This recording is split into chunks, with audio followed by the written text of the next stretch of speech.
This video, I'm going to show you what my project is. Next one is make pemmican.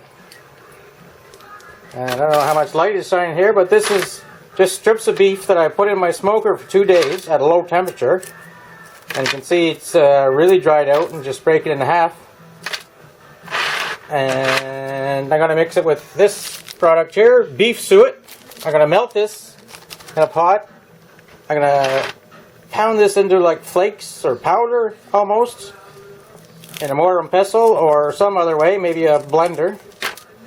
And I have to look up on the internet exactly how that's done, but anyway, that if I get to it tonight, I will, maybe tomorrow. But anyway, it should be yummy.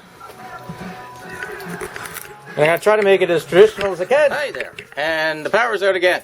It was out for last night from around 5 to about noon today. It was on for 10 minutes. I just putting away all the extension cords and shut off the generator and stuff like that. Plugged the coffee maker back in because I had it plugged up to the cord. Sat down and boom, it went out again. So it was on for about 10 minutes and now it's been out for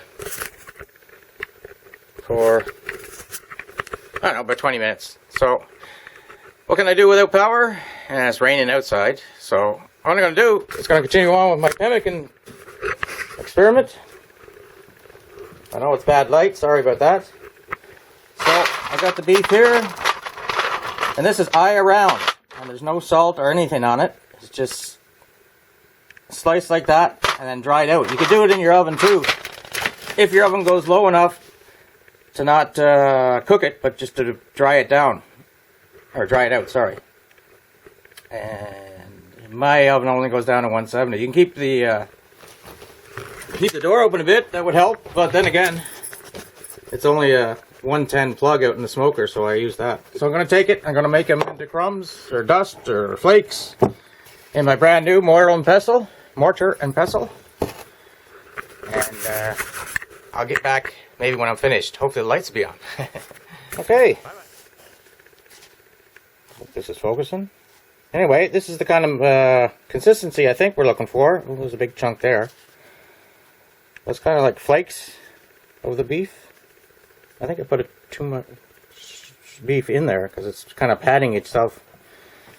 So, it's definitely hard on the old arm compared to the blender. Only that much left. Okay, I got about half done, maybe a little over half. This is what it looks like in the Ziploc. Looks like a cross between dust, brown sugar. It's almost like insulation, the paper insulation, but it's going well.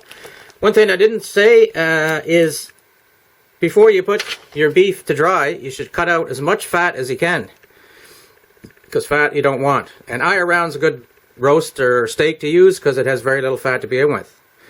And two things, cutting it, what's that other word? Thinner. Cutting it thinner, make sure it dries out a lot better. And leaving it in the smoker or dehydrator, you know, as long as you can will help as well too. And when you're tearing it up, tear it up into small bits.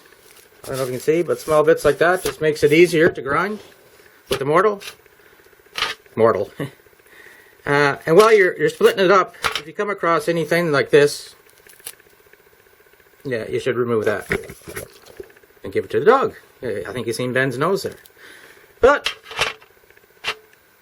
it's taken me about 45 minutes to do this, I guess. Maybe another 25 minutes to go, and that'll be it. I'll have to wait for the power to come on to get to the internet to find out what to do next. And I'll need the electric on to heat unless I break out the propane. Okay, thanks.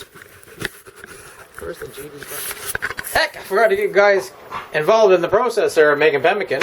I forgot to say that I put the big package into there and melted it down. I had this induction heater. I set it to 180 degrees centigrade, and that's what melted it up but kept it from burning. You see some bits in there and some bits in the strainer here. So I am left with, it looks like, well, it's a bit over 2 cups. I reckon I have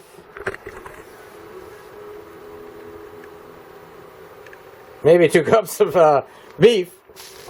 So I want 2 cups of beef, a cup of this fat, and I can store that in the fridge and be good to go for another batch.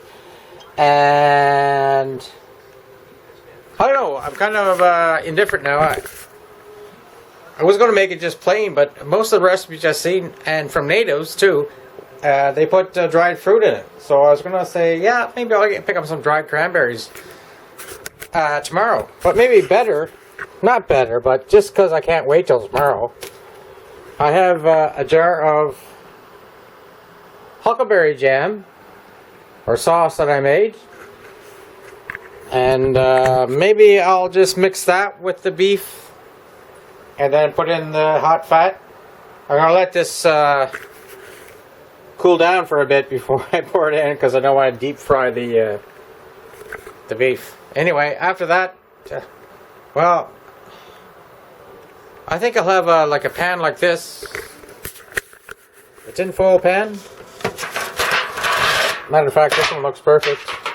I'll spread it out in there and then I put it in the fridge overnight, and then we'll see what we got in the morning.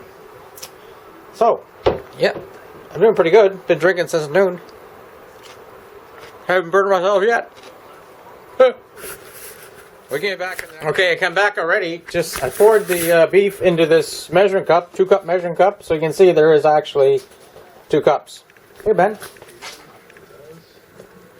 And I'm sure that once this cools down, this stuff here would be good eats for Ben. With enough grease and oil to keep them lubricated, eh? Keep your joints lubricated? Hey, I'm back. I probably should have brought you back sooner, but this was the size of jar of huckleberry jam that I put inside with the beef flakes. And now I just put in almost a cup of fat, and I'm mixing it up. I don't really think I think this is enough fat. Anyway, once I get it all incorporated, I'm going to put it in the fridge overnight and see what happens in the morning. I actually added a lot of salt too. Not a lot, but the required amount. So I think everything's going well. We'll see tomorrow though. And this stuff is supposed to last forever. At least a year, maybe 2 years. I read on the internet somebody had it after 4 years. Now whether that was frozen most of the time or not, I don't know. But the dry beef is stable, and once you take the suet and render it off, so I got all those little brown bits out of it. What was remaining was pure beef fat, and that is supposed to last forever too, and be very nutritious when you're spending a lot of calories out on the trail. Yeah, I mean, you don't eat this stuff while you're sitting at home playing Xbox or anything like that.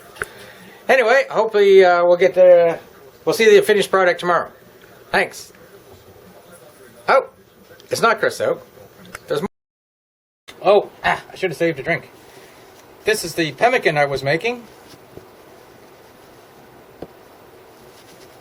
And the huckleberries coming through. So I think I'll make a different video of the actual making it, but this is how it looks. It's beef, dried, pounded and flaked. Excuse me. 2 cups of that. A cup of beef fat, like suet. And 125 millimeters. Or half a cup of huckleberry jam. And some salt. I think that's as close as, originality could be. This is my first time trying it.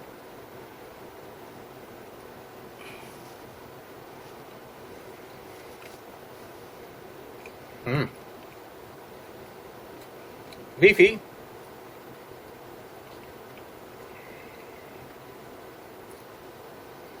Little bit pockets of sweetness with the huckleberries. Probably just the right amount of salt. And you can really taste the beef fat in it. This is supposed to keep without refrigeration for years. Because the dried beef is fairly stable, and once you render the suet, you melt it and then you strain it out, all the solid bits. All you're left with is pure fat. And that's stable too, so you can definitely tell it's good winter food. And if you're doing a lot of work, like running behind a dog sled and whatnot, you'll need protein and fat, and this will give you it. So I made a pan about this big. It wasn't too hard to make. I even pounded the beef with a mortar and pestle and not a power thing, just to make it even more original. Can't wait to bring it in and show it to my dad and my brother Andy. I've never had it before either, so I can't say that this tastes like good pemmican or not. It's kind of like beef jerky, but it's more fat, of course. Anyway, I call it a success for the first time, especially. But probably won't be my last time, because it was quite enjoyable to make with the mortar and pestle and the pounding and the wood and not the wood, but the fire and melting and stinking up the house. Woohoo! So, just a splash to wash that down. Thanks for dropping by, and happy December from me and Ben and Dave and Jeff and all the folks here in Gowan Bright.